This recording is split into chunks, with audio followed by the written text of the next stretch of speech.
Hello, my peeps, and welcome back to Passionate People and Preposterous Peeves. We are nearing the end of Season 2, and I am still your host, Ike. And before I make any more bold claims, I'd like to just take a moment and say thanks for being here and giving this pod a listen.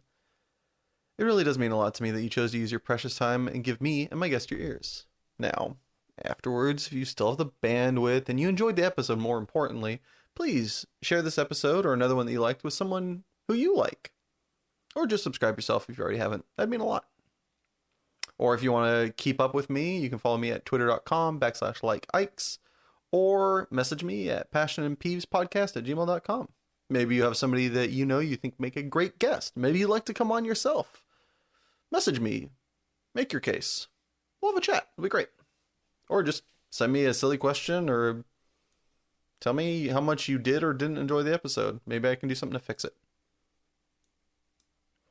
So, I'm coming to you off the heels of top 8-8ing yet another Mana Trader Series tournament. Woohoo! This is actually my second one this year. It's kind of rad.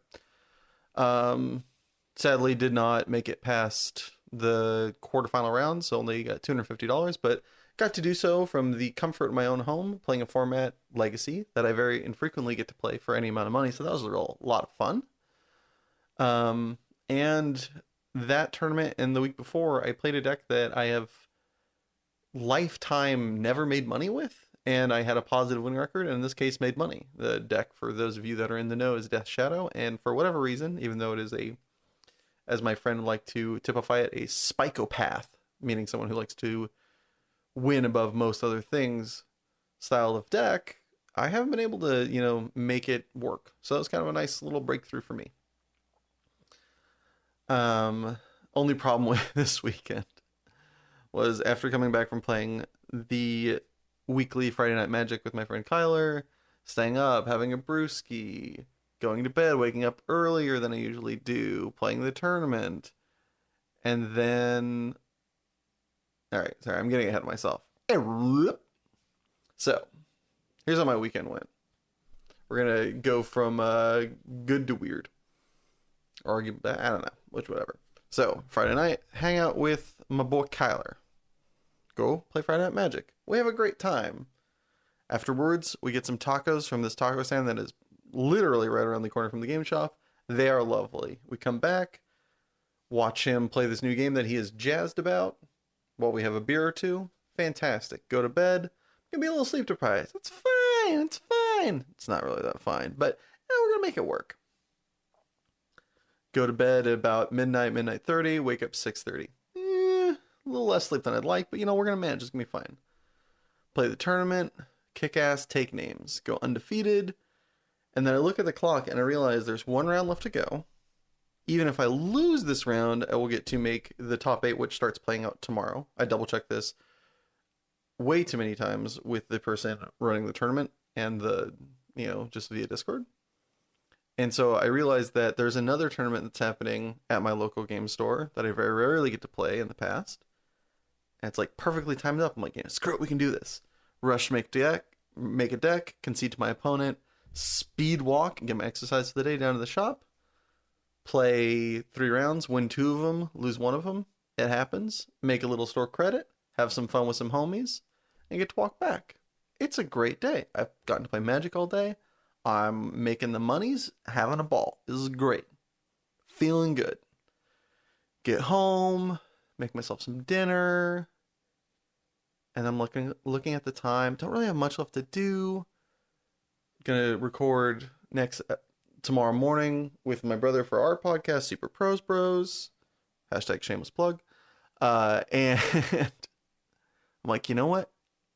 I'm an adult. We're gonna go to bed. Get all ready, get all set. All right.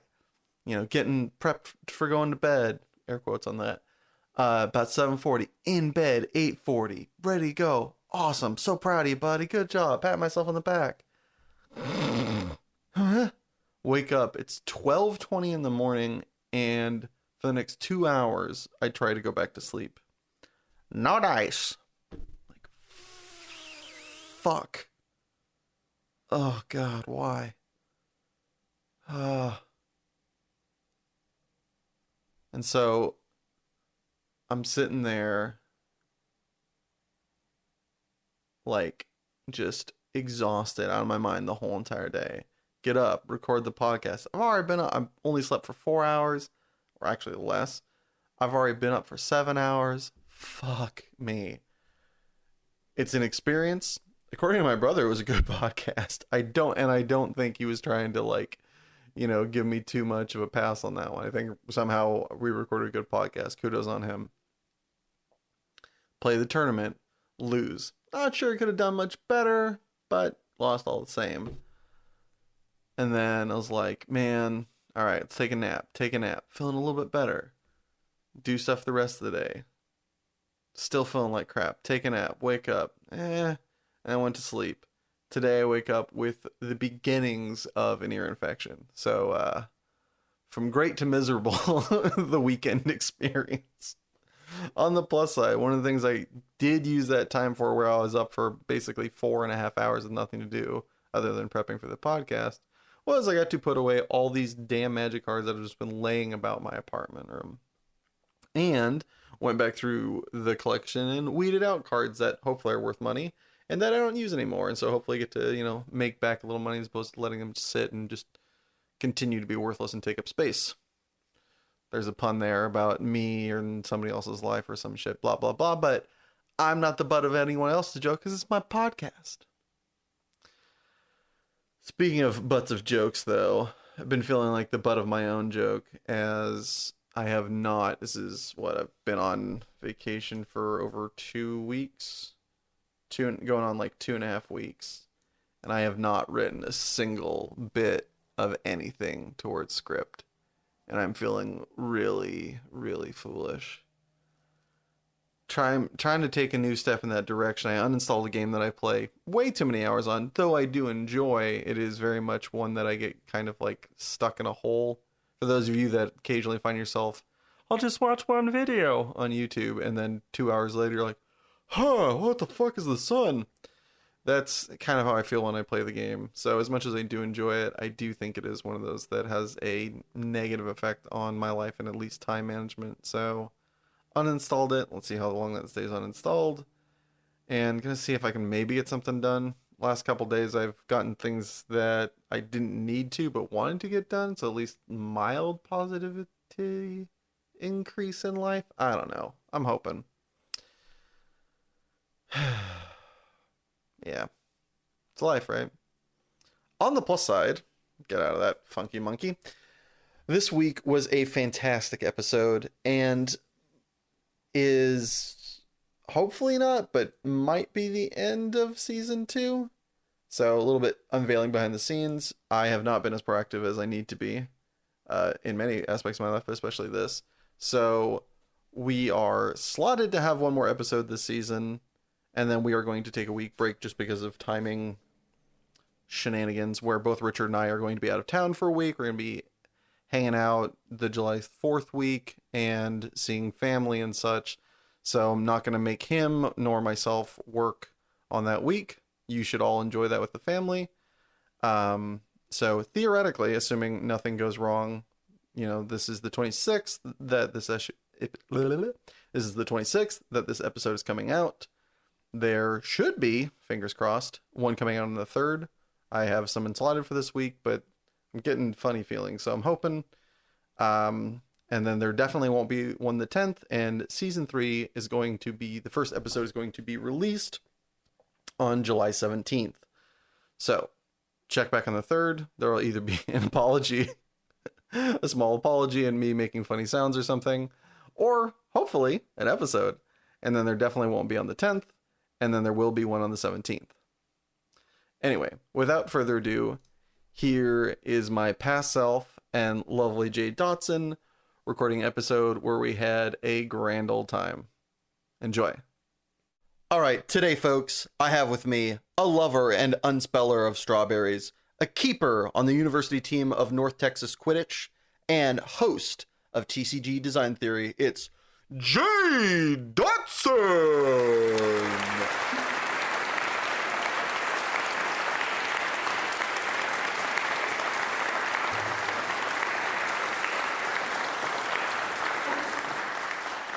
Yeah, how's it going? Thanks for having me on, man. My pleasure, sir. So, how many quaffles did you keep from entering the three rings when keeper? Not a lot. In fact, so I won't explain the whole idea behind like real life Quidditch or whatever, but essentially, yeah, it's you're holding a stick between your legs and you're trying to bat away a ball between some hoops. But no, I mean, we thought we thought we were hot shit, and then we went to our first tournament and I got absolutely decimated. And I think we got beat so bad in that tournament that like half the team just like quit the next day. And it was, it's fun. Like I stuck around with it for a while. It was just a very unique sport, and it's like, like a full contact sport, and it's really ridiculous to play. But I think it kind of lines up with the people who, played it. So, but That's to answer your awesome. question, maybe one. So I was pretty good. MVP for sure. How do the seekers work in that? Like, did they have like, some guy just like some sprinter just running around playing keep away, or like how did they? Yeah. So they had people who were the snitches essentially. Did they get stitches? Yeah, they made all kinds of jokes. Yeah. But so they would put a tennis ball in a sock, and then they tuck that sock into the back of their waistband, and so you'd have one person in all yellow clothing just run around like a madman, and you have these other two people essentially chase them, and this person could like bat away their hands and everything else, and these two people would just be trying to like jostle this guy for a tennis ball and a sock behind his back, and it was quite hilarious. There's a lot of euphemisms rolling around in my mind right now. So yeah, just before I say anything untowards, what was your first concert and what was your best concert? First concert and best concert. First concert, I'm actually not 100% sure. I want to say it was maybe like say it, precious. It was like Avenged Sevenfold or something like that. Oh yeah. We were the rock band I was into in high school and still am. But that was probably the first thing I went to. There was like a bunch of headliners, and there was like A7X. There was a bunch of other bands that were popular at the time. I can't really recall off the top of my head. But the best concert experience I had was going to see a band called Bang Camaro, and learned about them from playing I think Rock Band 2. They had the Push Push Lady Lightning song, and then me and my friends were just like it was just like they had these crowd vocals, so you weren't just going to go see like a guitarist, a bassist, a drummer, and a lead singer kind of thing. You went to go see that plus 12 other vocalists. So they just had a line of vocalists that would just have these like crowd vocal type things. And they were well known ish, but they were kind of low key. So we'd get there and we would just bullshit with them like before and after the show, and it was really cool. There was a bunch of cool guys, and their music was unique, and it was just a cool experience. It was like us and like maybe 50 other people. Oh, so you got to see them, like you got to like interact with the band directly. Yeah. So like, that's so cool. Yeah. So like before the show and stuff, they'd come up, and we'd gone a few times, and they remembered us and everything, and it was a really cool experience. But I think at some of their shows there was the same amount of people in the crowd as there was on the stage because of all the vocalists they brought. And I think they stopped touring at some point because they were like, yeah, we just can't afford to support like 12 people singing all at once. Yeah. And I can't imagine the smell of that tour bus. Yeah. But yeah, no, that was the most interesting experience. I'm definitely more of a sit down and enjoy the music kind of concert guy, but like in those types of settings, it was really cool to see. Well, since you've met a band that you love, perhaps you could tell us who's someone you've never met, alive or dead, that you'd like to have lunch with. Jack Black. Hell yeah. Yeah. Sign me up. Lunch for exactly. 3, please. Yeah, no, that'd be great. I just, so I'm a big fan of Tenacious D, but I've followed Jack Black for, ever since I was younger. I've just loved the stuff that he's done. He seems like a really cool dude. Very down to earth from everything I've seen. Yeah, definitely would just be him. And yeah, I think anybody, there's plenty of other options that I think I'd be like a little bit starstruck from, but he comes off as a very like approachable guy. So same. Where would you take him for lunch though? Ooh, who's paying though? I mean, him or me? 100% Jack's paying. He knows it. Yeah. I mean, we all know it. He wouldn't let me pay. I don't know, man. I think I'd probably just ask him where to go. I mean, I feel like he probably knows some pretty good spots, but he'd probably take me to some like kind of backwoods like barbecue place behind like some dude's house. He's like, dude, yeah, this is the best barbecue place, man. And it's just like, all right, Jack, I trust you. I mean, we're off the grid, man, but I trust you, man. Yeah. It definitely seems like he would know that. Yeah. Yeah. Barbecue, probably. I mean, Jack Black looks like he can get down on some ribs. So. Oh, yeah. He definitely fucks up a rack or two, for sure. For sure. Well, while we're talking about food, what's your favorite meal to make just for yourself, assuming cost and time are not relevant factors? Just for myself, probably my favorite meal is probably just like breakfast. Yeah, like eggs, bacon, toast, breakfast tacos. I mean, so anything related to breakfast, because you can just throw a bunch of shit together, and it's like, are you feeling tacos? Great. Are you feeling pancakes? Great. And it's relatively easy, and it's probably one of the best things about like Ron Swanson, for instance, was like, he loves breakfast food, and it's like I couldn't agree more. It's just fucking awesome. I hardly eat breakfast anymore, and I don't have the time to really prepare breakfast, so I just eat it for dinner. I'll just have eggs, bacon, all that. Dinner. Yeah, and something. Go ahead, sorry. Well, something weird that I did as a kid and still do now, kind of, is I would use turkey bacon to like scoop up my eggs and then eat it like that. And I don't know why I started doing it as a kid, and but I still do it as an adult. Like I don't know. It's, if you haven't tried it, try it. I'm getting a little lost here. You do what now? So turkey bacon, right? Yeah. So you have like your you put the strips in the microwave, and they're basically just kind of like flat and stuff. And I would scoop up scrambled eggs with it. So you use it like like a spoon? Yeah. And it's like very, very inefficient. I mean, it's like the eggs are falling all over the place and everything like that. But it was just good. It's like a mix of nostalgia and I don't know. I guess just blatant hipster in me. I just wanted to do things different. But yeah, no, that's always something. But yeah, definitely breakfast would be my number one. I was gonna ask you how you like your bacon, but I think with that answer, we know you like it rather crispy, as as it needs to be used as a ladle. So there we go. Yeah. Well, and that's turkey bacon was always an interesting thing in the household, because my mom would always, or my parents would always be like, yeah, we got to be healthy, but like they'd buy like 12 packs of soda, like no one's fucking business. Be like, oh, you can only have like 2 a day, and it's like, that's still really bad. We got to be healthy. Only 2 cans of soda a day. That's before, that's back when the whole like, oh yeah, sugars or fats are bad, so let's just pump sugar and everything. Yeah, exactly. Yeah. But I think with like normal bacon, I've heard of many different ways to make it, but I think the best way to make bacon is surprisingly enough, it would be a turkey. Yeah. If you put normal bacon in a pan with a little bit of water and boil it, you'd be surprised on how well it comes out. Yeah, because it cooks the bacon while keeping it relatively flat and even, and then once the water evaporates, it'll crisp it up. It's the weirdest thing, but someone told me about it, and I was like, okay, yeah, I'll try it. And that is the weirdest thing. You're absolutely right. And if I can take away my feelings towards it, I might even try it.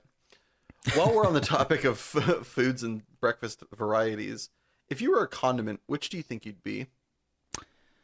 So this was a tough one for me. So it's hard not to think of like what my favorite condiment is, because that doesn't, really reflect who I would be. But I would say that if I was any condiment, it'd probably be probably ranch. It kind of goes with a lot of different things, but it very much has its own identity. And I'm not trying to like toot my own horn here. Like I don't think that highly of myself, but it's kind of one of those things where it's like, it's a very specific taste, but it can go with a lot of different things based on, how people like their food. So, Yeah. but I'm a guy who's like always, I always have all these different interests and things like that. And, so I always find myself doing and, trying to learn about things that are just like, why the fuck am I doing this? Like I just got interested and I just fell into this hole. So Are you a Hidden Valley truther, or do you have a off-brand preference? So Hidden Valley is definitely great. Probably the best. But there's some ranch. I mean, I don't know. I mean, I feel like every place is different. For McDonald's ranch is garbage. I'll say that for sure. McDonald's ranch is bad. My God, I trust them and all their condiments for so long. Yeah. It's the top tier quality. No, but I'll like buttermilk ranch like from restaurants and stuff's pretty good. But yeah, Hidden Valley is the best. I think I've had some people tell me that Hidden Valley's garbage, and I ghosted them immediately. So promptly sent them to the shadow realm. But yeah. So what is your preferred? You were saying that like this is more emblematic, but you have like higher preference. What are your more preferred condiments? Spicy type condiments. I mean, it could be like hot sauces, salsa. You said that was like their Pokemon. Oh yes, I prefer a spicy type. Salsa, fireball. No, it's one of those things where I like some. I'm definitely a sauce guy, right? Like if I have wings, it's just an excuse to eat the sauce, right? Aww. Like the wing is a vessel for me to eat sauce. And in private, I definitely lick all the all the bowls clean. Yeah. Because why not? And then, but I would say adding a little bit of spice is always good. So if it's barbecue, spicy barbecue, yeah, things like that. Or a lot of people put like hot honey on their pizzas and stuff. That's always really good. Yes. Sweet and spicy, something. right? Like sweet and spicy is classic, and it's classic for a reason. So yeah, well, speaking of sweet and spicy, one, hot honey on pizza, get on it. It's freaking literally and figuratively fire. Yeah, it's the best. But if you're looking to non-sauce do a spicy sweet combo, I would highly recommend pineapple and jalapeno on pizza. Oh yeah, that slaps. Big for sure. fan. Add some bacon in there, maybe a little ranch. Get on it. Right. And I'm not one of these guys who's like, all right, yeah, I'm gonna sit there and fucking judge someone for what they put on their pizza. Like, I don't give a shit. But it's like, I mean, it's if you put certain things together that you wouldn't really think of before. I mean, it's probably gonna taste. If you put two things you like together, it's probably still gonna taste good. I don't know. I mean, if you like pineapple, you like pizza, put them together, you're probably gonna dig it. But yeah, that's like Hawaiian pizzas, like really good Hawaiian pizzas are phenomenal. They're busted. Yeah. Anybody that thinks otherwise is a repressionist and can get the fuck out. I'll one up you. One of my favorite burgers I've ever had was a take on the Elvis burger, and it was like a bacon burger with peanut butter, and for whatever reason, I think there might have been jelly in there, but I don't remember. But I also put cottage cheese on top of it. Oof, yeah. Fucking amazing. You guys can find it disgusting all you want. I will have your serving then. That's fine. It was delicious. I don't know if I was how inebriated or if I was inebriated at the time, but I stand by that burger choice. Well, I mean, you got like I don't know, you got this very specific flavor of the cheese, and then you have the creaminess of peanut butter, and then the savory of the bacon. I mean, that's what you're looking for. You're looking for a multifaceted experience when you're eating food that's gonna tingle your palate. But exactly. But or you just eat instant ramen because it's also delicious. Yeah, it's just the default, man. If you need something good and fast. But yeah, no, I mean, I'll try some stuff, but I think one of the things that people have told me that I refuse to try is like ketchup with tamales. Ketchup is just like, I feel like the only person that can tell me to try ketchup with something is somebody that I really trust, because otherwise it feels like a cop out. It feels like you didn't have good salsa, you didn't have good barbecue sauce, you didn't have like fresh tomatoes or something like that.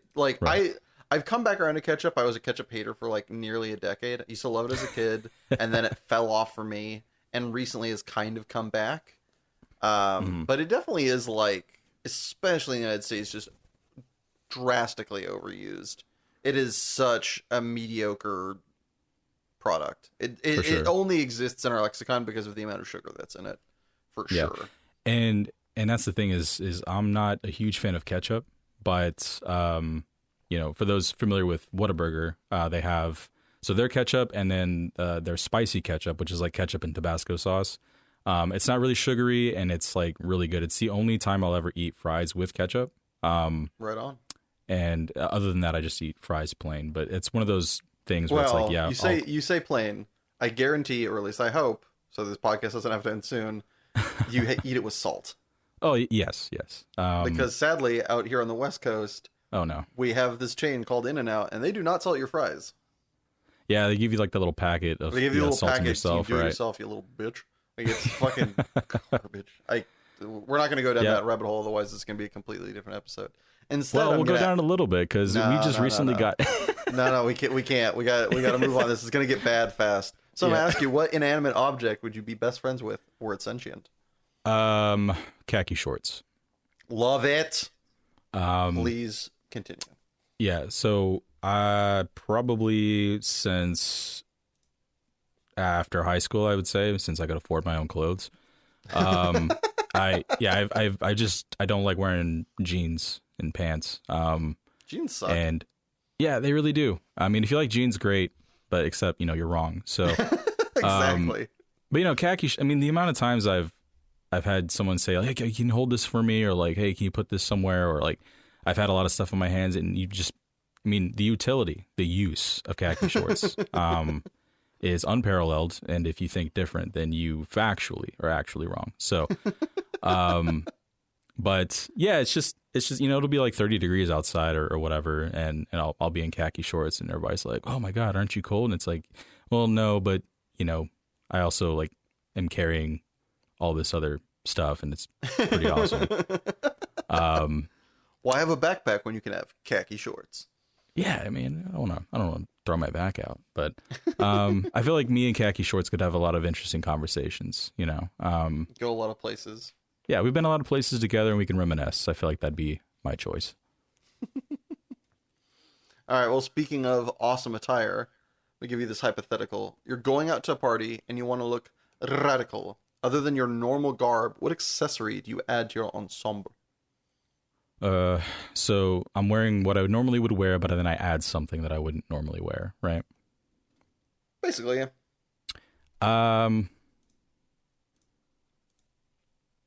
Probably just and I'm trying to look dashing. Like that's the point. Like I'm trying to like you want to pop. If your preferred game is there, they would find you appetizing. Probably. I mean, we're talking khaki and t-shirt. I don't know. Probably just kind of like a, roll up your long sleeve button up kind of shirt look. Going for the woodsman vibe. Yeah, I always feel like that's kind of the way to go, because that always like that works with shorts as well. Again, I'm not if you don't like me in my khaki shorts, then we don't. Then you're not going to like me at all. Yeah, yeah, exactly. But yeah, just a button up and rolling up the sleeves, and it looks pretty good. I mean, that's how do we rock a hat? We rocking a beanie? Is the head naked? Yeah, I'm not a hat guy. I'd like to be a hat guy. It seems pretty cool, to be like, oh, what hat am I gonna wear? But I've just never been a hat guy. It's okay. I've made up the difference. I'm looking at literally a bucket of probably 50 hats on my floor. Yeah. What life lesson do you wish you learned sooner? We're gonna get real. All right. Real. Wasn't expecting to get real today. A life lesson I wish I really would have understood earlier is to really just kind of like take your time. if I, so I'm 30, I'm almost 33. If I go back even 10 years, you know, thinking like, okay, I have to do this, I have to do this, I have to, like this isn't important, just kind of like trying to like, be efficient with my time and all that. It's like, okay, I'm 23. Like at this point I can sit there and be like, okay, when I was in my teens or in my early 20s, I really should have taken more time to just kind of slow down and not rush into things for the sake of like, oh, I just need to get this done. I need to get this done. And not to go to the traditional route, I would say. I mean, I think there's a lot of times you'll realize, okay, I kind of did what everybody said was going to be the best option. And then you kind of don't think about it past that because it's like an already, surefire thing. And then you kind of realize later, like, yeah, I wish I did that or that. And I guess at the end of all this, I would say that just be true to who you are at that time. You're not going to be the same person your entire life, but, who you are at the time, make decisions based on that person. I think that's the best thing you can do. But don't like rush it, if I'm understanding you correctly. Take your, kind of, don't try to future plan, but don't try to like run past what you're doing. Like take a moment, think about what you're doing, make sure it's kind of true to your character, true to your alignment, and then progress forward. Yeah, like things aren't going to happen as quickly as you want them to ever, and so just just taking it a day at a time. I mean, it sounds so damn cliche, honestly, but just I mean that's what it is. Like there's that. You ever see that hokey ass movie? It's only hokey because it's a 90s movie, but Keanu Reeves ends up like coaching this like inner city like baseball team. Yeah, I think I'm familiar with it. Oh, now I need to look it up. Keanu Reeves baseball movie, Hardball. And in it, like his like takeaway that he tells the kids is that like the most important thing. He's like, you've done the most important thing, and that's showing up. I'm hoping it's that movie. But I mean, that's like kind of what it is. Like a day at a time, like showing up and like doing your bit, and not like thinking you have to like go so far above and beyond. Right. It's like for me at least, especially in these last like 5-10 years, has like been like, oh yeah, that's what it is. It is just like it's not sprinting. It's just not stopping. Like you need to like plod forward and just like stay the course. Don't get dismayed. Don't get your rhythm interrupted. Just like, and like when you inevitably fall down, because we're human beings and we like have weak moments, life happens, yada yada, just like pick yourself back up, find the direction and continue, and like don't let yourself be dissuaded. Yeah, and it's basically just like looking inward. Just make sure you're taking the time to look inward and make the best decisions for who you are as a person, and not who everybody else thinks that you are, or that who you want to be for someone else. But who you are as a person, who you want to be for you. That last one is like the hardest one to do as a kid, but it is like when you figure it out. Like if randomly a kid in high school is listening to this, know that the second you do that, you are instantly the coolest kid in class. You might not be recognized as such, but you will be known as such. Like that kid who has a sense of self in high school was like looking back. It was like, oh, that kid's fucking like going places. Because it's like the thing that every kid is like trying to stunt, everything is about outward perception. It's about how other people perceive me. It's about how I will fit in like the hierarchy, how like what spot I can grab, but it's not like doing yourself justice. And the second you figure out that doesn't matter, that the inward does, like the world is your oyster. It's so fucking insane. All the people I know that have their shit together, that like are crushing at life, it's because they know who they are, and they're just like, yeah, like that doesn't matter. Like, and so many things like fall away when you're like that. When you stop looking at other people's rubrics for success and you start looking at your own, it's just like so much of the shit that you thought mattered that didn't matter ceases to exist, and you're like, your world becomes a lot less cloudy.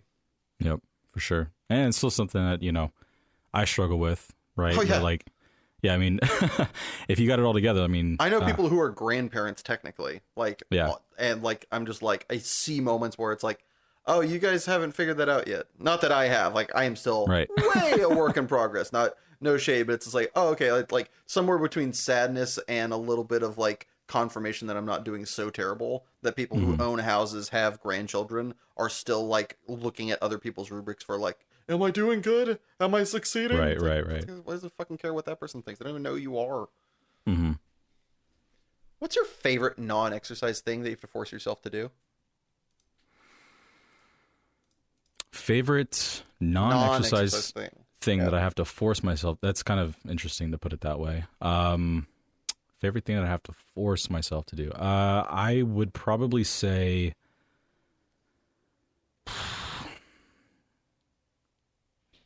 I mean, as interesting as it is, watching like shows, like watching TV and stuff. Kind of just like zoning out, right? Like I can play video games pretty much on a whim, more or less, unless I just pass out at 9 p.m. But you know, like watching like TV shows, like there's a bunch of shows that I really would love to watch, but the constant thing is always like, oh God, but it's going to take, 30 minutes. It's going to take an hour, and I could be doing this, I could be doing that. And so I have to force myself most of the time to just sit there and enjoy a show. And then, and eventually like, it's like, okay, I definitely want to see the next episode, and I'll usually binge it or something. But it's just one of those weird things where, it's something that I know I like doing. But I have to force myself to do it, because otherwise, if it was more than, how do I say this? If it was just one episode, would that be easier or harder, do you think? To watch like a like a form of media. Like one episode's out. Is it easier to watch it, or is it harder to watch it than if there was like a whole entire season or like a grap of episodes? So in general, I tend to like it when they kind of just have it on a weekly basis. Not because it's like, oh yeah, I'm not really, I guess like when they release episodes on a weekly basis, it is easier to say like, okay, I can watch this. So for instance, I guess the last example of this was the Last of Us on HBO, right? Mm-hmm. And I wasn't like a huge fan of the game, but I definitely wanted to see the adaptation that they made, and I really enjoyed it. And I didn't watch it like right when it aired, and sometimes I'd wait a couple days before watching an episode, but I really like seeing an episode and then talking with like, the community about like, okay, what do you think is going to happen next? How do you think they're going to take this in this direction? So I think episodic, one at a time is definitely the way to go for me. Mm-hmm. But I do appreciate when I'm like really into a show that, I can just kind of watch for 3 or 4 hours if I have the time, The only reason I ask is because I am in the beginning, like I'm like the second week or whatever of my summer vacation as an educator. And so I have like 6 or so weeks left to go. And I'm finding that part of the reason I think it's so hard for me to like start something is depending on tone. Like a lot of the things I want to watch are like mildly serious and or even more serious than that.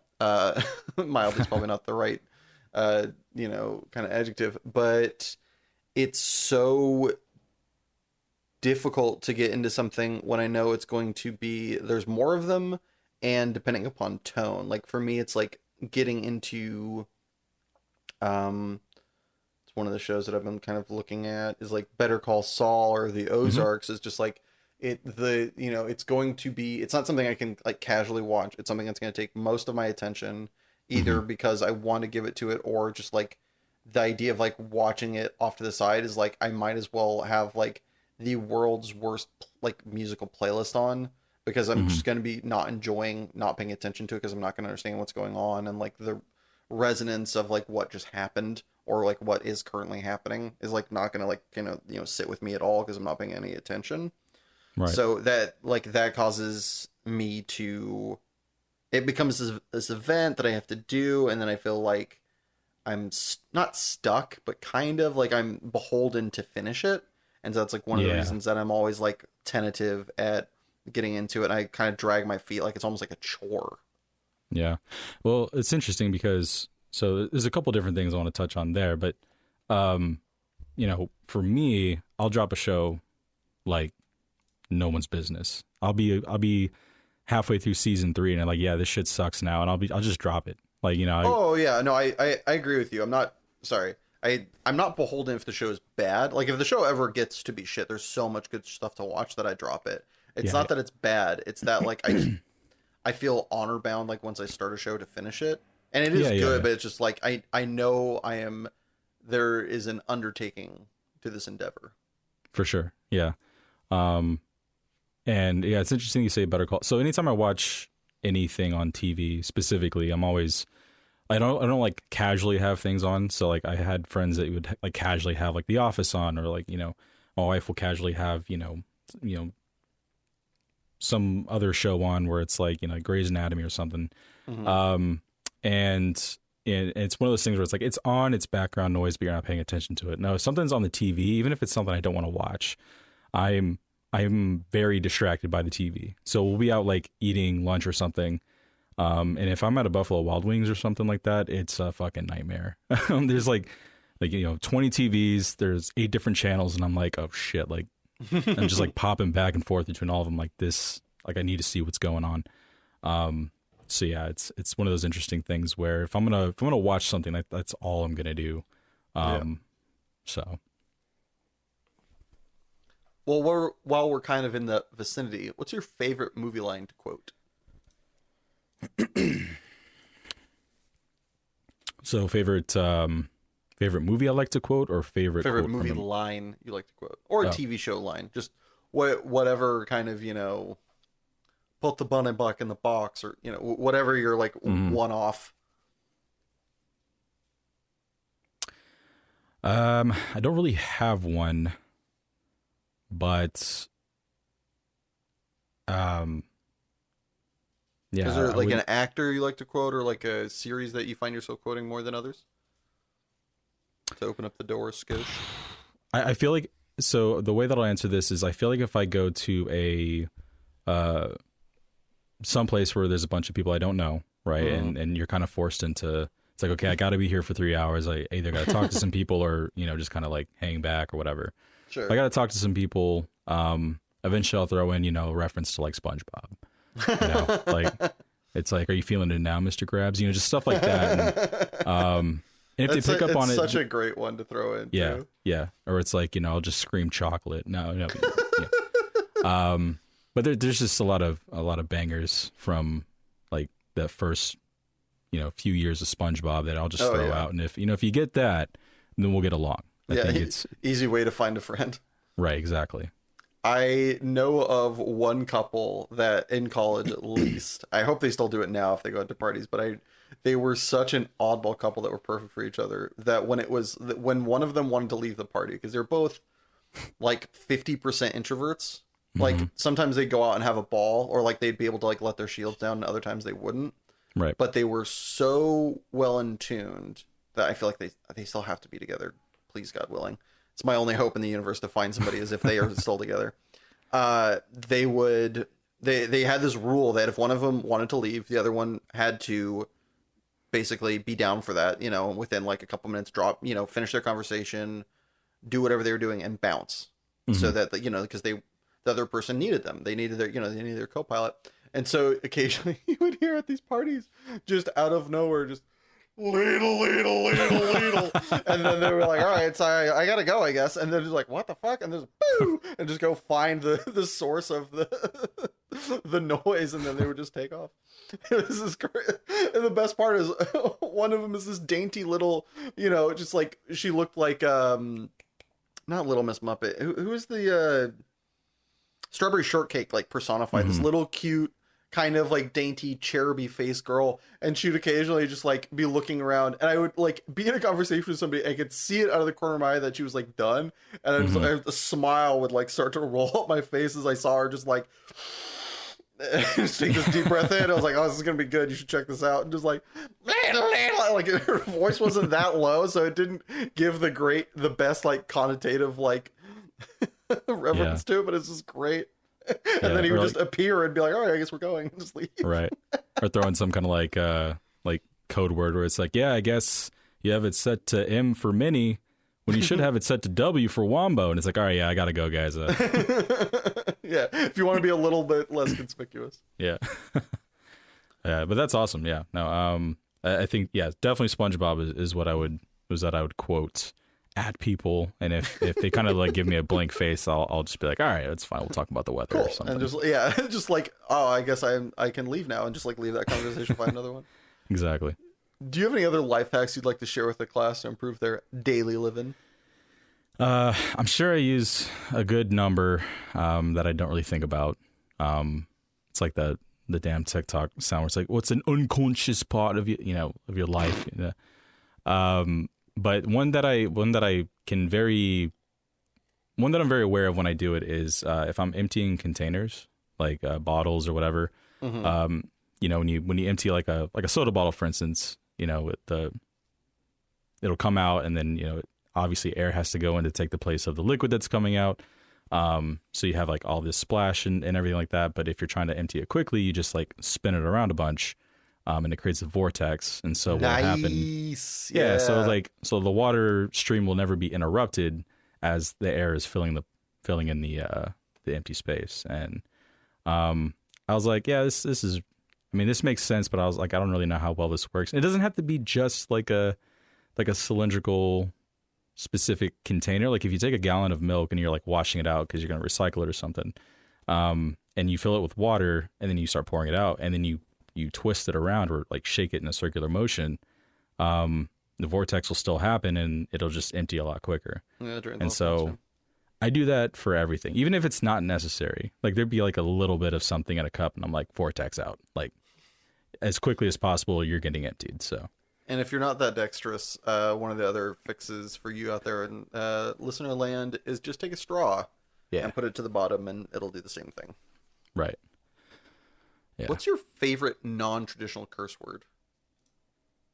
Perhaps you like to utter when you accidentally make a splish splash when the vortex doesn't go your way.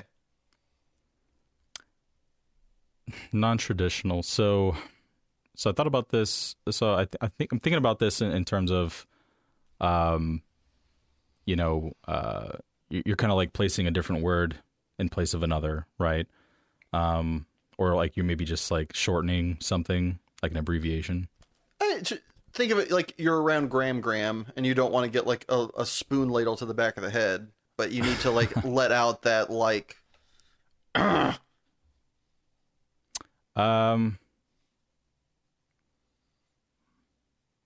As weird as it is, it's probably fudge. Love it. Like fudge oldie is but a goodie. Yeah, it has that weight to it. Yeah.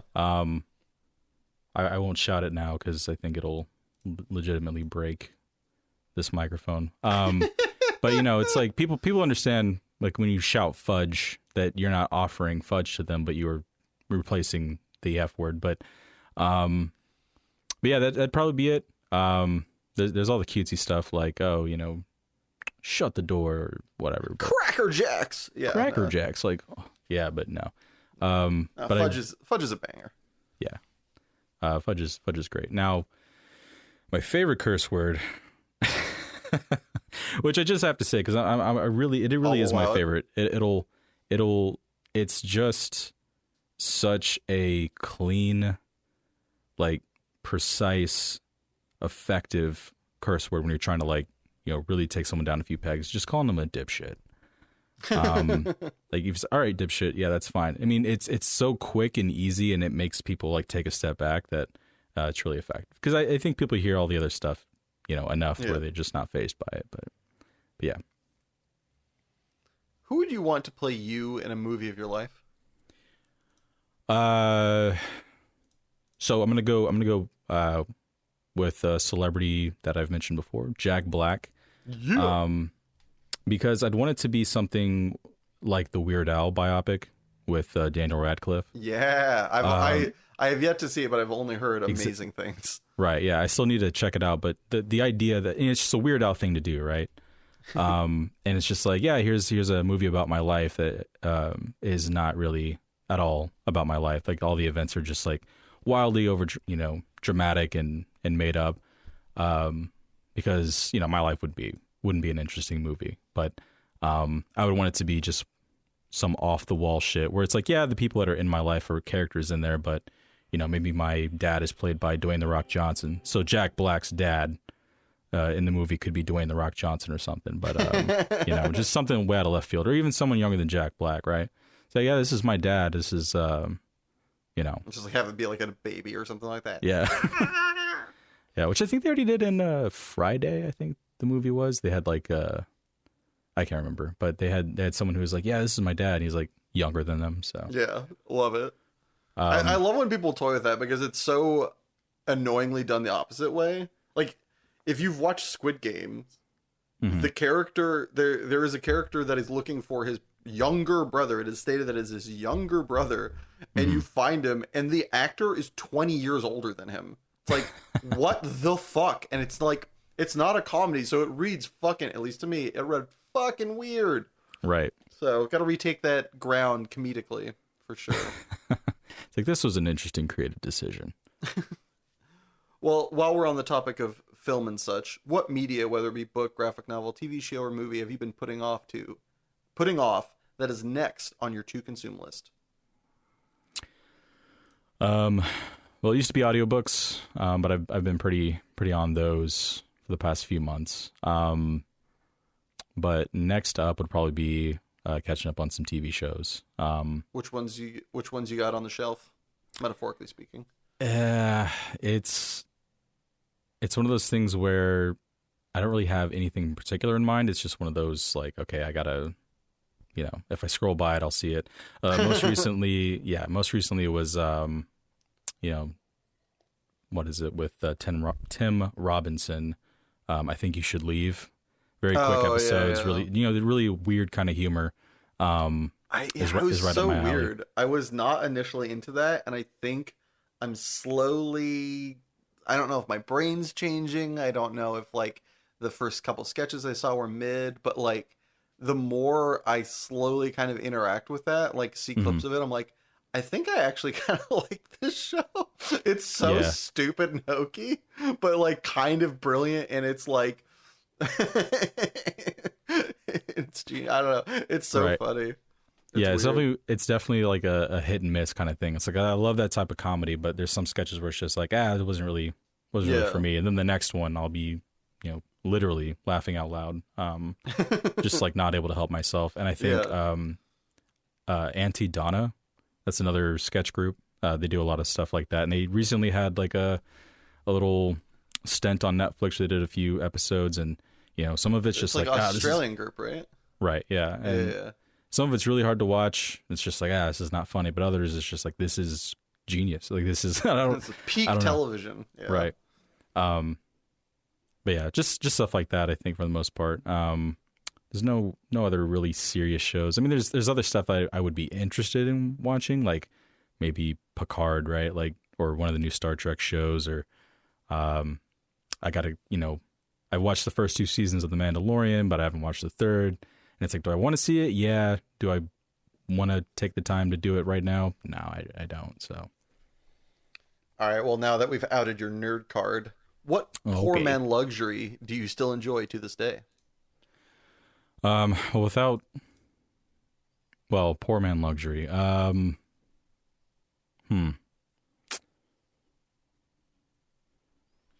It's an interesting one. I mean, my first thought was ramen, but that's not a luxury if you're poor. That's just kind of reality. So, I mean, if you felt luxurious, like if it was a highlight moment, having, you know, sitting down, making some ramen, maybe putting an egg in there, get a little bit of like biz going on, like that, you know, to each man, each woman, each person, they have their own luxury. So like, who am I to say, like, you know, there's an interview with Daniel Pudi talking to Larry King where his, like, one of his luxuries are a nice pair of socks. Those aren't, I don't think, because I don't own any, but I doubt they are that expensive. They're fucking socks. Mm-hmm. So I mean, like, you know, to each person's luxury is different in this world. So if, you know, if your luxury was top ramen, you know, did you have a preferred flavor? Did you do anything to like zazz it up? I mean, yeah, I would. So something I used to do with ramen and just kind of instant noodles in general was, I'd boil the noodles on their own. I'd take them out. I'd get like a wok, and then I'd take the seasoning and some water and some other, like sesame oil and things like that, and I used to put it in with the wok and kind of like do stir fry ramen instead, not just like soup ramen. Can I come over later? That sounds amazing. Yeah, if I can find my wok. That's the issue right now. But yeah, but just stuff like that. But it was just that kind of a thing. But something that I would splurge on, when I couldn't afford it earlier was like grocery store sushi would be another one, Dude, I cannot. I have such a hard time leaving a Kroger's like without the I think it's hold on. I need to check this so I don't look like a pleb. No, not that. Why would you look? I don't want. No, not Google. Bad Google. Is that what I'm thinking of? It is, right? Yes, Inari is. Yeah. I tried looking that up, and Google autofilled for some Diablo character for some reason. Yeah, I haven't played that game. I don't know what you're talking about. That's very hot right now. So yeah, Inari sushi is like one of my favorite things. That even like the $5 box at Kroger's, at Vaughn's, at Safeway, at Ralph's, whatever. I cannot. If I see that, I actively have had to avoid looking because I know if there's any number, I'm gonna buy it because I love that shit. I just can't. It's the most simplest version of perfection. So like, preaching to the choir, son. Like yes, absolutely. Yeah, for sure. Or it's like if I'm getting sushi from Kroger or something, I'm not buying like the $5 California roll. Like I have to buy for myself the $20 or $25 like party platter, and it's like, yeah, I'm gonna have a party. Party. It's in my mouth. Yeah, just me. But what's a job that at some point in your life you wanted to pursue but are very glad you didn't? So haven't pursued much since graduating. I've been at the same place for 10 years, which is where I graduated from. So I just got a job with that same university. But I actually applied for a similar type of job at a different university down the street. And, it was just kind of an awkward interview and things like that. But I really wanted the job. I had heard good things about that, but, I didn't get a call back. And then a few months later, there was a spot open at, where I was currently working at the university, and that ended up being way better of an option for me. Sick. But yeah, that's definitely an example of like, when one door closes, another door opens. Yeah. It's like I really tried for that job, but then like I'm glad I didn't get it because it was, definitely not as great as some of the things that I've been doing currently. So nice. You love to see it. All right. Well, lastly, before we throw it to commercial break, if you could have listeners of this podcast hear one song of your choosing, which would it be? Well, that would be, try not to sound too deep here or whatever, but so Handlebars by Flowbots. Just because most songs I listen to are kind of jokey, parody type songs, but that's actually one of the more, I say serious songs, but one of the songs with lyrics that I actually think are really good and deep, I guess, without sounding too cringy here. But yeah, if you listen to that song, like it's a great sounding song, but if you actually hear and listen to the lyrics, it's just very, I don't know, ominous, foreboding, deep. Yeah, sure. And it's got resonance. It makes you feel things. Yeah, so definitely give that a listen if you hadn't already heard it. But hell yeah.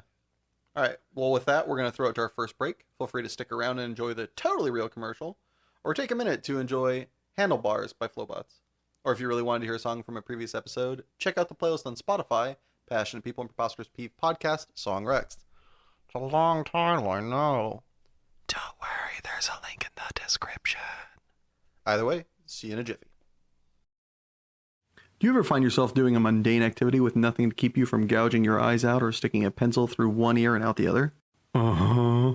Well, then perhaps I could introduce you to music. Music comes in a variety of different types, flavors, and colors. Theorists say that it's the best thing to introduce to your life since food. So go out and get some and make your life just a little bit more bearable.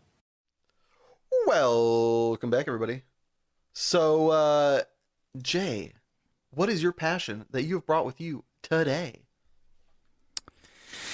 Well, so passion's always been an interesting word for me because I definitely have a lot of different interests, and I wouldn't say that any of my interests rival some of the passions that other people have. But, probably the one thing that I would say is my passion is game design, like tabletop game design specifically. Like, yeah, video games are cool, I play them, but just sitting down and like making like a card game or a board game, something fun to play at the table is something that I'm really passionate about, and something that I've kind of dabbled in for the past, 10 years, 15 years, but I've always kind of done my entire life. I would like to take apart games that already kind of existed and use those pieces with other games and try to do different stuff with that. So it's always been a really rewarding creative process that I've really enjoyed doing. How many games? So is this something you do in the moment as a kind of like, different take? We're going to play this for an afternoon, see what happens, or have some of these stuck around and you've like redone them like multiple times? So there's definitely some game ideas that I've taken farther than others. Nothing, where it's like, yeah, I sold this to another person and like, oh, they're playing my game now. But I've had a couple games where I've done enough of the like design and art to get them printed and then play tested and things like that. This is something that goes far beyond like, here's my like fun little like version. Like you go to the constructive and industrial lengths to get it made with the different art and like its own box with its own name. Not quite there, but okay. to the point where it's it's not on flashcards. It's like a professionally printed like prototype kind of thing, and then but is at the point where it's a little bit more durable for play testing. And I've done that a few times, but it's mostly been a hobby. But it's definitely something that I've wanted to pursue, in a more serious way. I don't know, like full time or part time. I don't know, but it's definitely one of those things where just the very idea of like creating a game is just really satisfying. The unfortunate part is after a while I hate playing that game. Sure. So it's really I imagine this like idea in my head. I'm like, oh yeah, this would be great. Like this sounds like such a cool idea. And then you're actually moving the pieces around and playing it, and you're like, you're literally playing the worst version of that game. Like, and then it only gets marginally better as you keep playing. So it's a very interesting thing because I'm very much a person who will like do one thing for a little bit and then jump to another thing and then to another thing. So focusing on one like project at a time is nearly impossible.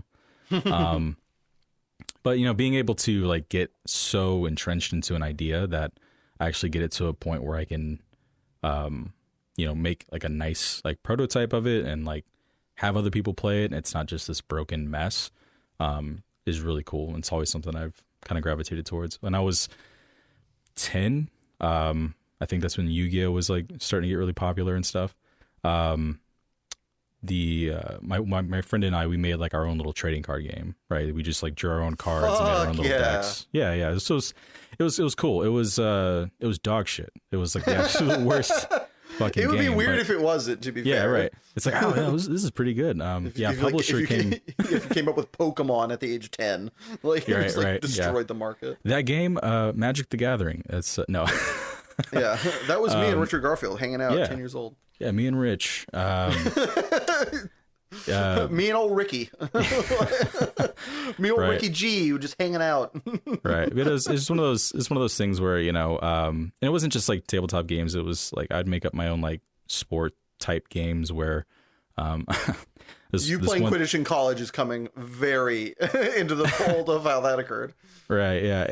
And so we made this game. Well, I should say I made this game where I kind of got tired of playing like the regular stuff all the time, like basketball, football, soccer, those kind of things. Mm-hmm. And I made a game called Line Ball, And basically what it was is my grandparents had a lime tree. They brought over a shit ton of limes, and they would go bad because we didn't have enough. Like, we couldn't eat enough limes before they would go bad. They would just bring over buckets of limes. And it's like, all right. This is the weirdest thing I've heard. And it's like, all right, well, you know, we just, like, I don't know, we started throwing them around. And I was like, well, okay, I'm going to go to the other side of the yard. I'm going to dig a hole. So it's like golf, but you're throwing a lime, and that's it. Like, that's the game. You're throwing a lime into a fucking hole. And how old are you at this point? 14, maybe 15. Yeah. So I'm just, you know, and it's like, oh, this is silly. And then you play like 6 rounds and you start to get good at it. And the people you're playing with, you're just like, all right, fuck you, bitch. I'll smash your ass this game. Like, this is going to be, a massacre. But you know, it's, just interesting stuff like that. So just making up those kinds of things. All right. So we start at the age of 10, making our first game. I want to rewind the clock and kind of get the timeline of this. Right. 10 years old, we're making our first game that's kind of like, it was inspired by Yu-Gi-Oh! How long does that game last before you're like, nope, this was a bad idea. I'm tired of playing this. We can't troubleshoot our way out of like the, you know, mechanic that we created for this game. Well, I mean, that's the thing. It was, you know, at the time it was just like cool to have, to just have this game that we created. Yeah. And so we weren't thinking about like how to make it better. It was just like, yeah. And we didn't really think it. I mean, we thought it was awesome at the time, right? Like, we were like, oh, fuck yeah, this is great. And it was the most basic shit ever. It was like, here's one number, there's a number on your card. We roll a dice, add those together, and then it, you know, one wins, one doesn't. But yeah, just kind of throwing those things together was definitely kind of the start of that. And I wasn't trying to like make Yu-Gi-Oh, but it was definitely like, yeah, well, you know, I've always liked card games and things like that. And then like Yu-Gi-Oh coming on and being like this really popular Saturday morning cartoon, I was like, oh, this is fucking awesome. And I was like, you know, I kind of like fell in a little bit more into like who I felt like as a person in terms of like not being afraid to like games, I guess. Because they were like seen as like a waste of time and like waste of time and just nerds. Yeah, exactly. Because where'd you grow up? So I grew up in San Antonio, Texas. Yeah, that definitely seems like a place that would get yelled at you as a slur.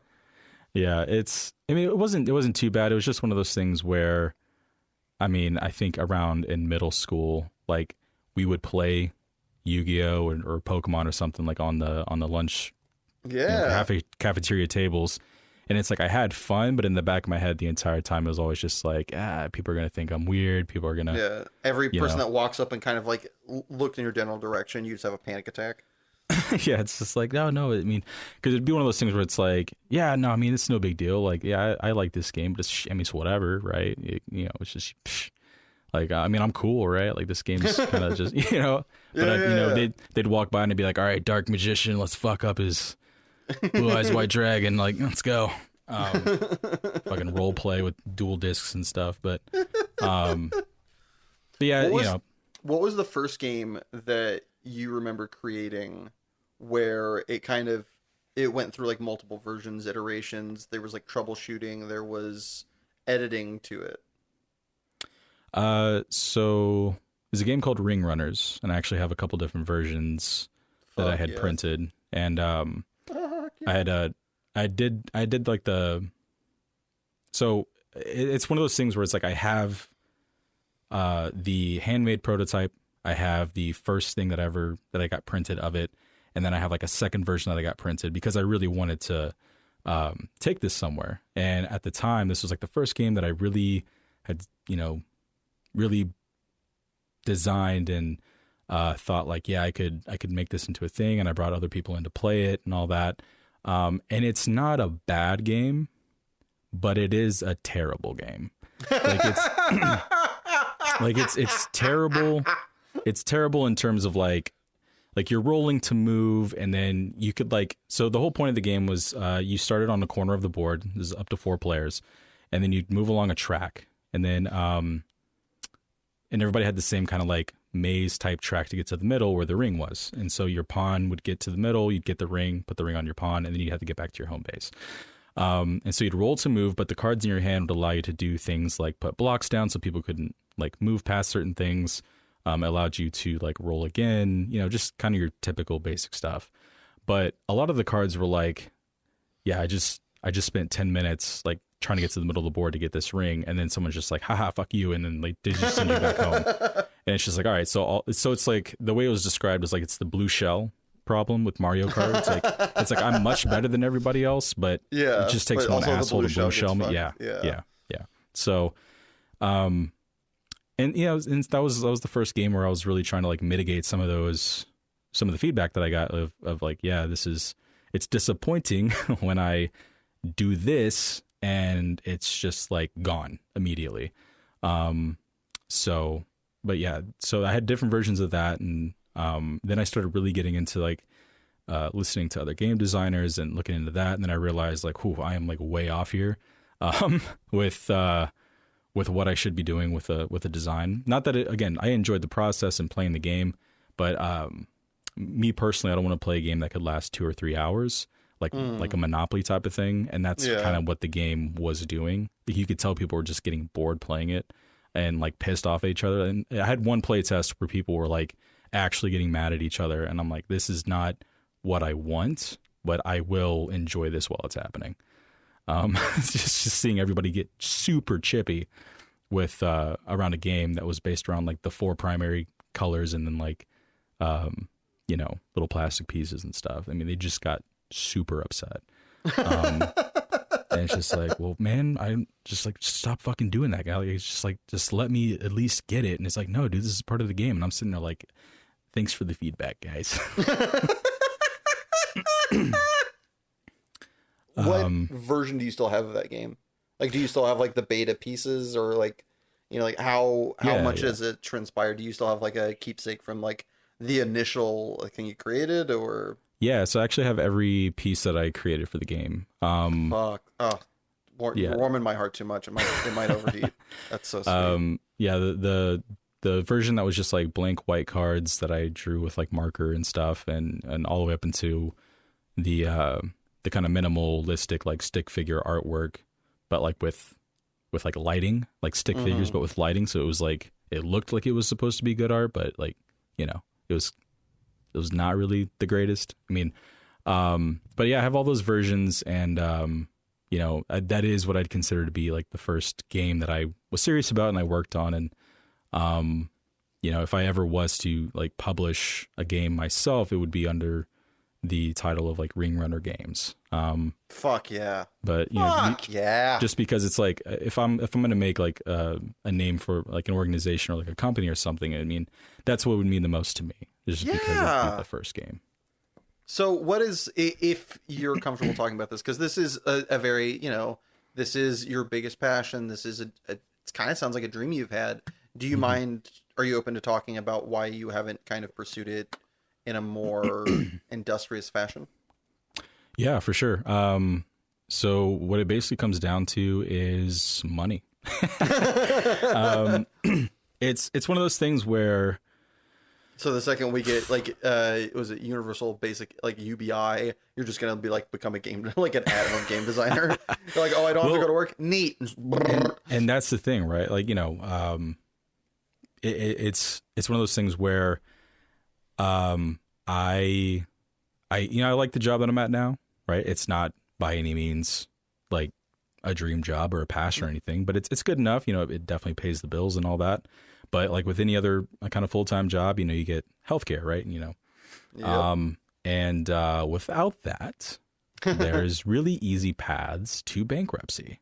And even with that, there are still relatively easy paths to bankruptcy. So is there no like middle way to kind of sell it to a bigger, like sell the idea to a bigger company, or is that antithetical to the way you approach game design, where you would need to be at the helm or part of the creative process?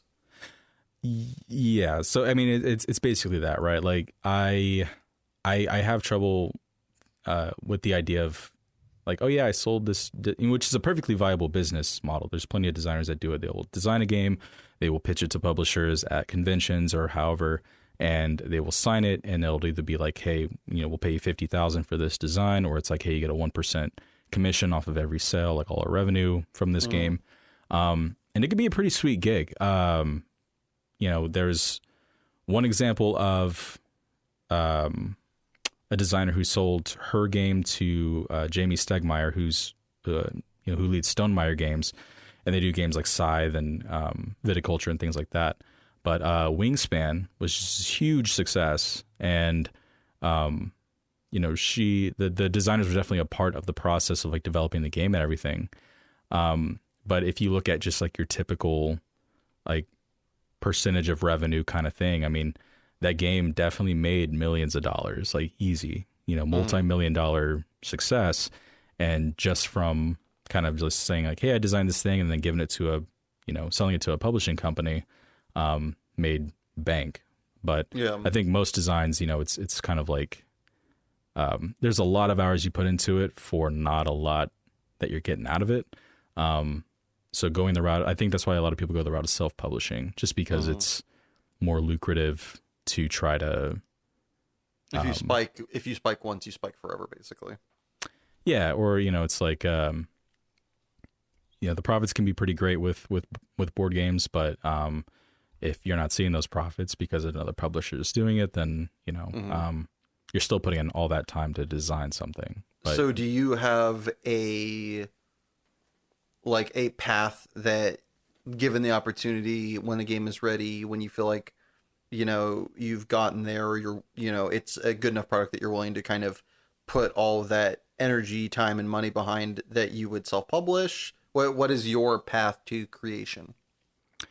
It used to be like, when I first started, it was like, oh yeah, I definitely just want to design. But I think the idea of like running a small business and like publishing it and doing everything yourself is something that I've always really enjoyed. I'm not super great working in teams. I definitely have like not my way or the highway, but it's just like, I have a very specific way that I like doing things. Yeah, you have a vision. And so, but it's hard for me to have it to where, I'm having to slow things down to take other people's ideas into consideration and compromise and things like that. It's completely necessary. It's one of those things where it's like, if you don't have that, you're designing in a silo, and that's, your product is going to suffer from it. But it's hard to let that process like leave your control at a certain point. But yeah, I mean, I've had a few ideas where I've thought about it, going the publishing route and then seeing how it goes. But so the big bulwark is just the right. It kind of needs to be the right project to put all the eggs in that basket. Kind of. I mean, yeah, it's more or less just what can keep my interest long enough and my and motivated long enough to get it to that point. And do I really want to push that to that point where the passion potentially becomes like, burnout, right? Yeah. The biscuit has to be worth it to risk it. Yes. What would you say is the biggest misconception about game design by the wider world? Biggest misconception about game design is probably the fact that people just kind of don't know that it happens. I mean, we're just starting to get to where like stores are having more than just like Monopoly and Clue and shit like that. Yeah. But yeah, you see all these other games and people are like, oh, I didn't even know like there were other board games other than, the basic stuff. But then realizing just how much goes into that and how much money that these games can pull in, I think that's a big misconception. Is like a lot of people will jump into game design thinking that it's, oh yeah, we're just like making games, but like, you're designing an entire system. You're designing like multiple mechanics that have to work together, that have to work with a theme. And then if it's just the design side, then that's it. But then if you look at the publishing side, then you have to look at marketing. And I mean, it's a business, it's a product. So you have to know everything from, designing to marketing and things like that if you want to, get to that point. And so I think the big misconception is that for people who do design games, it's like this walk in the park. It's like, oh, you're a game designer? Must be easy. Just so easy. Yeah. All you do is play games all day. Yeah. You just roll dice. That's easy. It's like, yeah. Sure. No, yeah. It's so funny hearing the way people think about jobs that take this intellectual, kind of intense backlog to create. Right. It's like, oh, you write, I've heard people talk to musicians, talk to writers like, oh, all you do is, blah, blah, blah, blah, blah. And they make it sound like they're just, doodling or something. It's just like, can you take one moment and think about how repugnant that is? Right. It's so funny to me every time. Or it's so fucky, but yeah. The people who like big music artists or, I mean, just any performer really is like, oh yeah, they got paid like $2 million to sing for 2 hours. It's like, no, that's not what happened. Yeah. Like they got paid a lot of money, yes, but if you think they're just working for or comedians, right? Yeah. Oh, I just got to go up there and tell jokes for a couple hours. Like I can do that. It's like, how hard is that? It's like pretty fucking hard actually. Cause one, the activity is harder than you think it is. Two, the amount of backlog work to get to this 30-minute hour point is so fucking much. Right. It's kind of like there's this great story I remember reading about where I want to say it's Pablo Picasso, but it might have been, I'm pretty sure it's Picasso, is sitting in a cafe in Paris. And he's just scribbling around on a napkin. Mm-hmm. He finishes his his cup of Joe, as I'm sure they called it over there. Stands up and, places the cup on the counter and throws the napkin away as he leaves. And lady stops and somewhere between foolishly and sweetly asks him if she could buy his doodle. Mm-hmm. She's like, I'll give you, I'll buy you lunch. I'll give you 10 francs, whatever it was.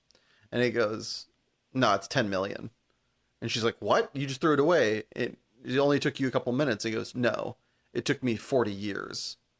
This is this is the culmination of all of my work, of all of my training, of all of my learning in this moment. Yes, it's a doodle. Yes, I'm choosing to throw it away instead of taking it with me. But if you would like to purchase it, it's going to be this much. Which is a great reminder of we are, we didn't just do, when you just play a game, when you just work on something for this, what seems like a little bit of time, it is the culmination of everything getting there. In a way. And so it to not, kind of miniaturize your own accomplishment, not to be dismissive or diminutive. Mm-hmm. Yeah, and I feel like the creative arts are definitely still struggling with that a lot. You definitely have, I mean, this is a whole other thing, but you definitely have a lot of interesting conversations around AI and how that affects creative art.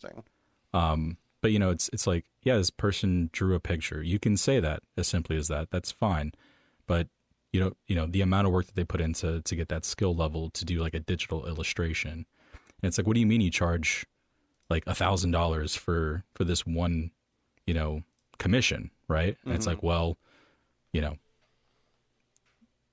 take that somewhere else. Like offer, go to someone who's going to charge, half that or something. And look at the quality of those two works. Not that either is necessarily bad, but, if one person's been doing it longer, then they, there's a worth there. And it's just hard to kind of convey that, especially doing voice acting and stuff for, almost 2 years at this point. It's interesting because people were just like, yeah, but you're just talking into a microphone. It's like, it's not... But it's not that though. Go say that to Beyonce. Oh, you're just talking lyrically into a microphone, and see how quickly she slaps you into the next dimension. Right. It's you gotta be able, if you're just reading a script that goes over, I don't know, a fucking medicine and side effects and all that. You can't just walk up and mumble some stuff in front of your, you got to worry about the reverb in the room. You have to treat your room. You have to edit it. I mean, it's just all these things go into that people don't understand because they're just not the a part amount of takes that you're doing for that minute of recording is like you've probably set it for an hour at least for like a minute's worth. Like you've set it like a bunch of different ways, a bunch of different times, made sure it sounds, the way they want, whether it needs to be, a doctor sounding flippant, whether it needs to be a doctor sounding serious, but like you've had taken to account so many different variables and, artistic and cognitive choices. And it isn't just, 1 minute of time. I like to joke. My father is, I believe after this has come out. Yeah, because we're recording this on the 21st. My father is retiring from ministry of, God, it's got to be 30 plus years that he has been a minister in the Methodist Church. And he's retiring as of a day ago. Whenever, if you guys are listening to this, the night it gets released, he'll have retired from ministry. And we used to joke with him constantly, he only works 1 day a week. Which, by the way, if you know anything about ministers, they do a fuck ton more than preach that 1 day a week. Right. And even then, it's the amount of time. Each sermon, by and large, comes from scratch. And so it's researched, it's word choice, it's, they're creating a 1 to half hour, depending upon which church you go to, program that they then have to elocute perfectly or in the way that they most desire to give out this piece of knowledge that can be consumed and, has enough rhetoric, intrigue to like lodge itself in your noggin so that, the people in your church have like not only heard this, but remembered this lesson. So for that 1 hour a week, he spent days, 10s, 20s, 30s of hours sitting, writing, rewriting, researching, doing all this to come out with something that he believes will best service these people in an eternal way. And it's just like, it's that 1 hour isn't 1 hour. Very few things that are, created from nothing are the time it takes to do that. Sometimes it is, if somebody's doing improv, that moment might have just happened. You might have watched lightning literally, be bottled in that moment. But most of the time it's not. Most of the time it is, they have that,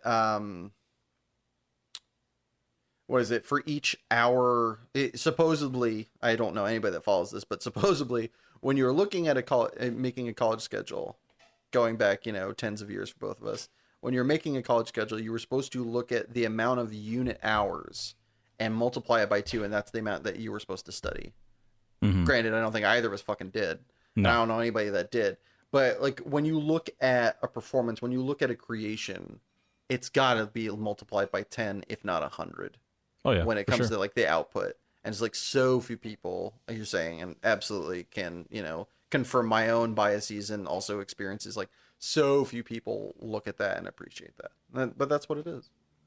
Yeah, I mean, there's just a lot of work that goes into the final product. I mean, it's the same thing in IT, right? It's like the IT guys can never get anything right. The computer's always like broken and stuff. It's like, all right, well, you're not seeing all the stuff that we're doing, but thanks. Yeah. On the flip side of this, what's your favorite non-obvious aspect to game design?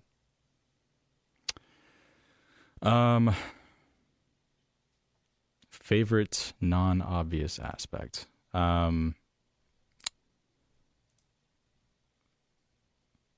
So something that is like not obvious to people who are people on the outside, more or less. Yeah, people like if somebody was like, what's something people don't know about game design that you just like revel in, whether it's,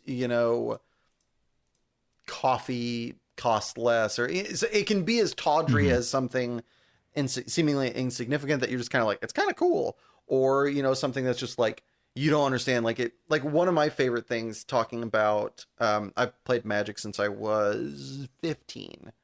This is 20 years at least. And one of my favorite things from Magic is that it like inherently taught me macroeconomics. I took a macroeconomics class and I never looked at the book because each time a lesson came up, I was like, oh yeah, no, that makes perfect sense. Because the game system involved in Magic the Gathering just teaches you that inherently, Right. which is wild. But Right. it teaches you that in like this like very nuanced way. Mhm. Yeah, I mean, I would say that probably my favorite non-obvious thing about game design is the feeling of so if you play a board game and you're with people that you know at the table and things like that, and you have a good time, you're having a lot of good experiences, and it's a fun story to tell and all that.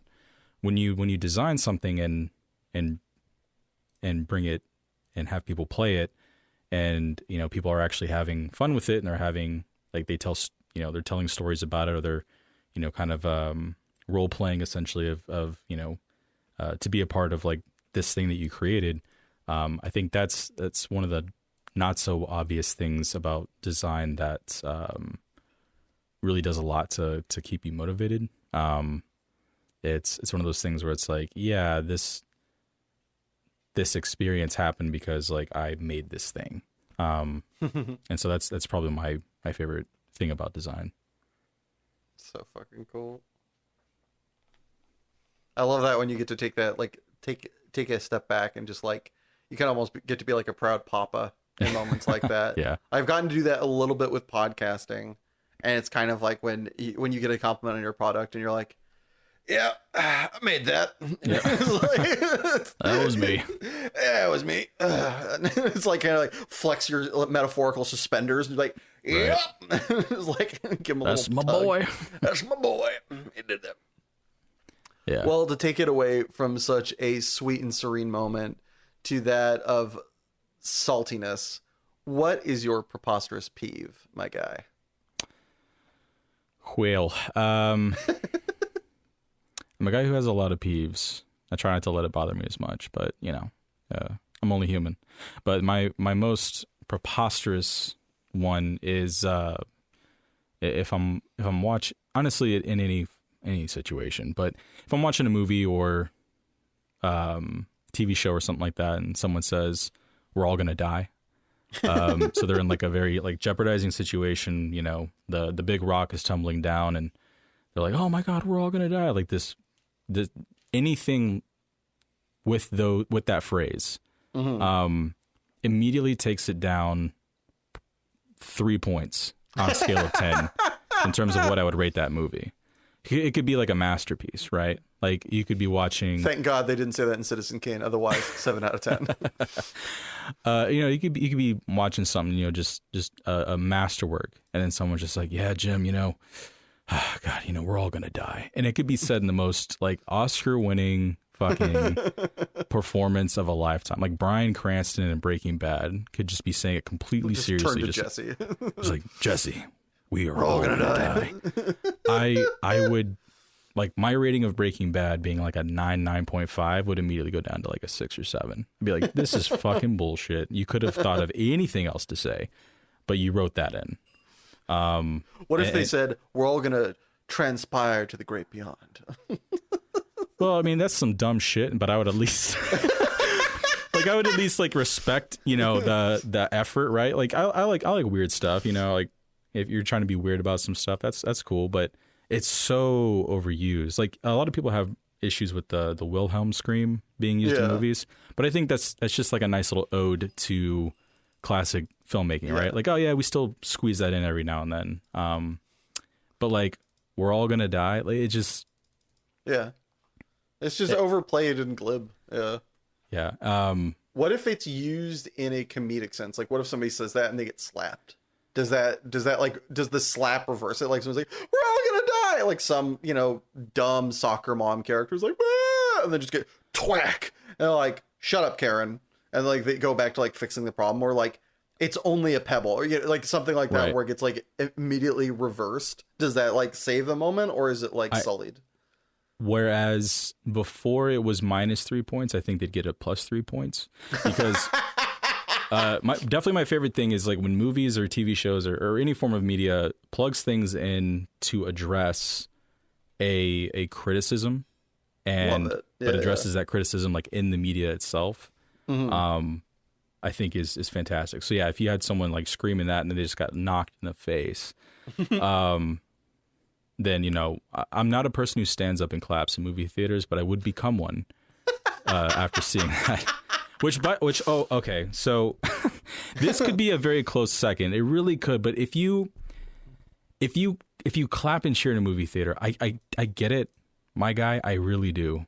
But just fucking stop. Like, it's like, if you're going to a midnight showing, I would expect it, right? Like, everybody's there for a particular reason. But if you're just going like on a Tuesday at 11 a.m. and you're seeing some like action flick and you start like hooping and hollering and clapping and stuff, just I'm in complete agreement. I've only seen one, you know, like what is it? It's not contradiction that makes the rule.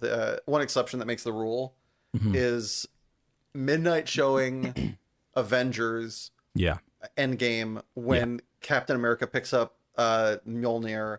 Yeah. Fucking place erupted. And there was like some people actually stood and applauded. I was like, you're a moron, but also like of all times, I'm willing to give this one like the most. This is the most pass I'll give.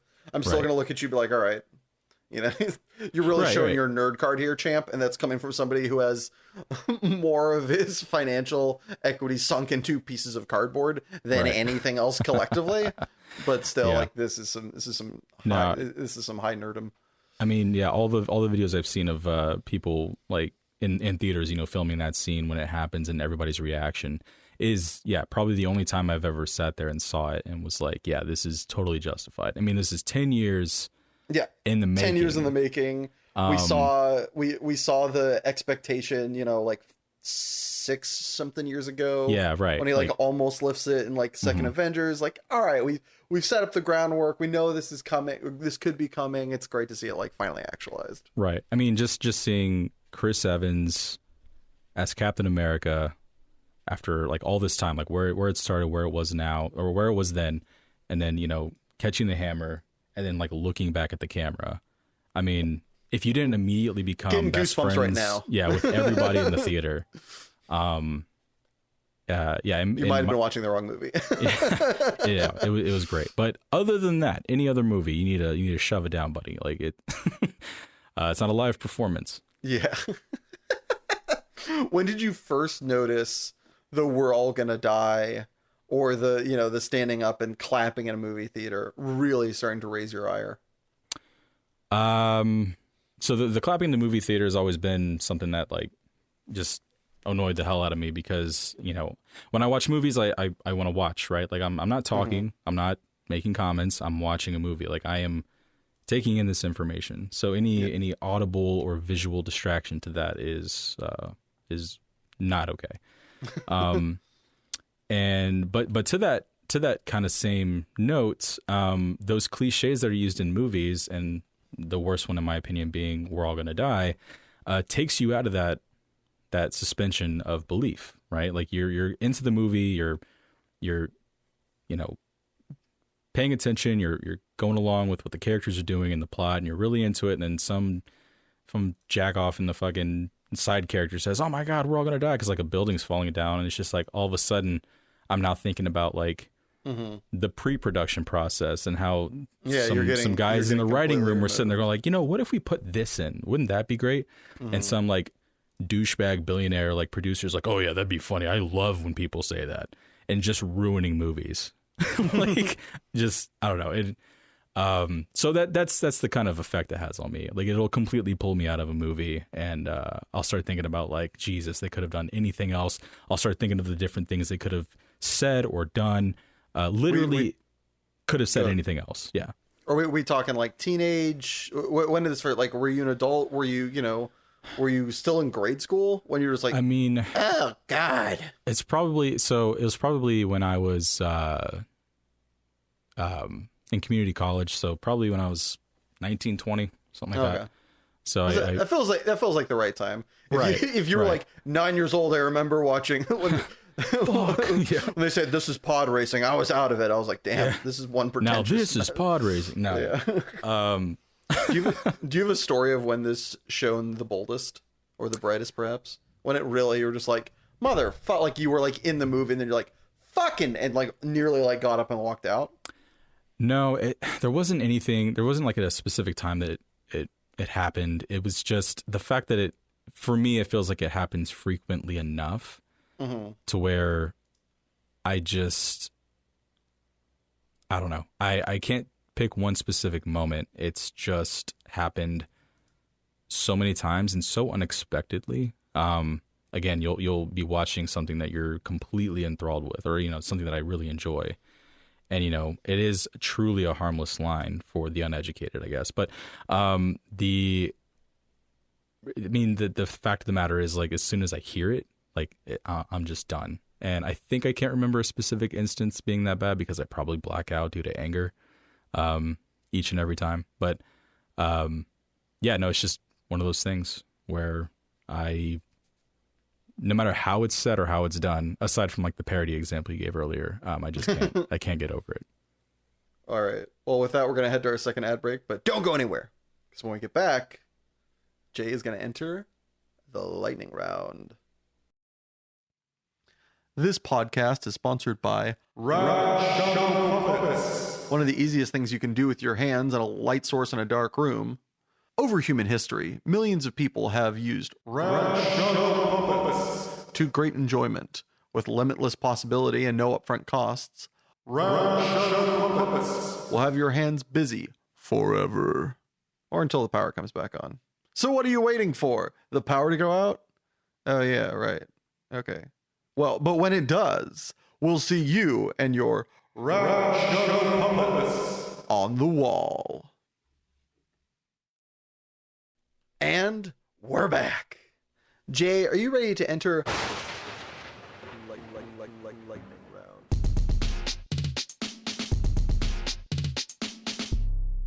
The lightning round? Oh yeah, let's get started. All right. Put however much time it takes to bake this cookie on the clock. Jay, is there a price for you to give up your passion forever? $5 million. Make the food or do the dishes? Make the food. Did you ever cheat on a test in school? No. Would you rather have your inner monologue sound like Gilbert Gottfried or Fran Drescher? Fran Drescher. Is professional wrestling cool or lame? Cool.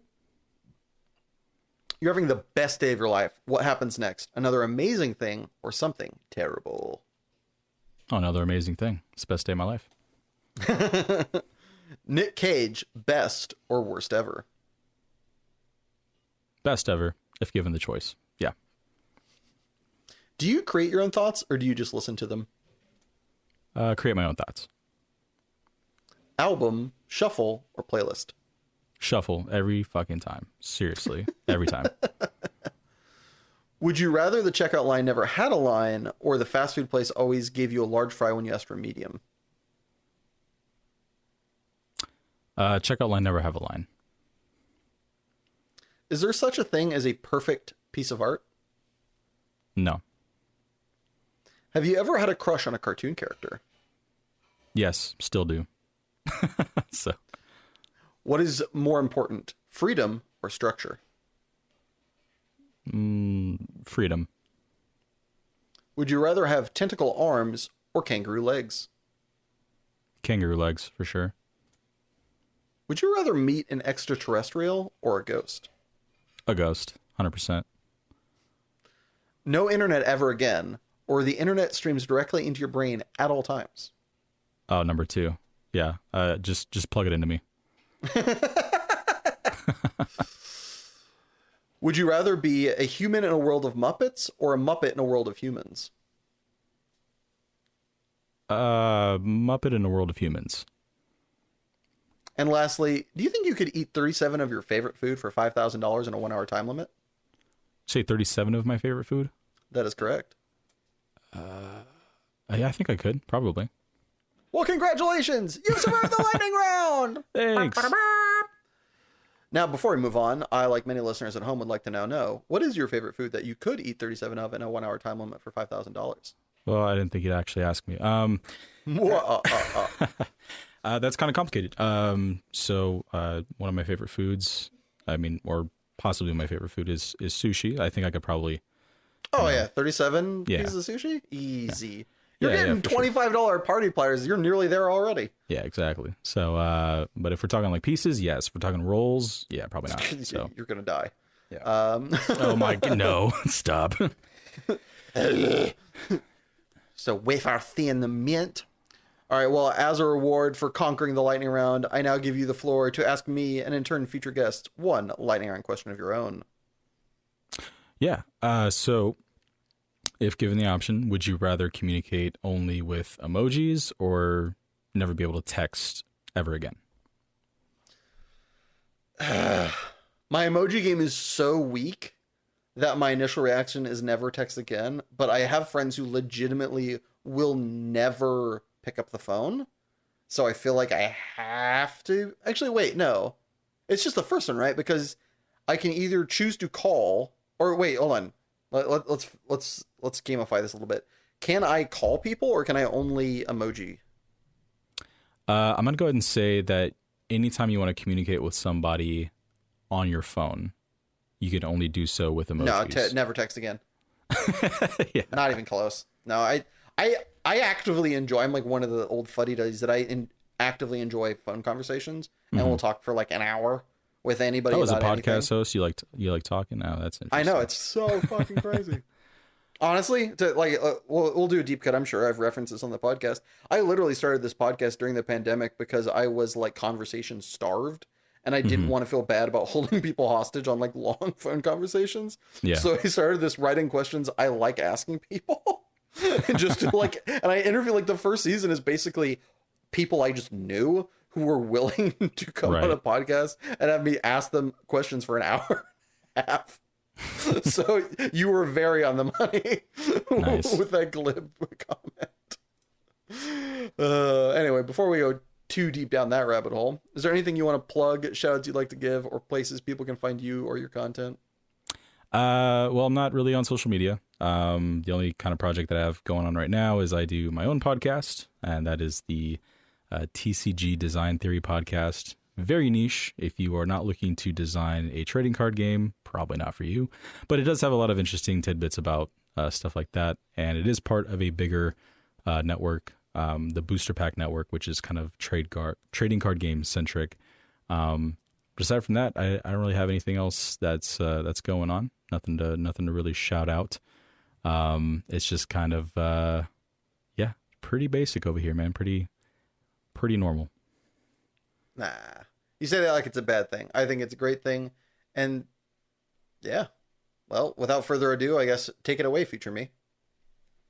Well, thank you, past self. And thank you, Jay Dotson, for being my guest today. And a special thanks are due to my editor, Richard Ashford, and my composer, Joshua Gibbons. And thank you. Yes, you.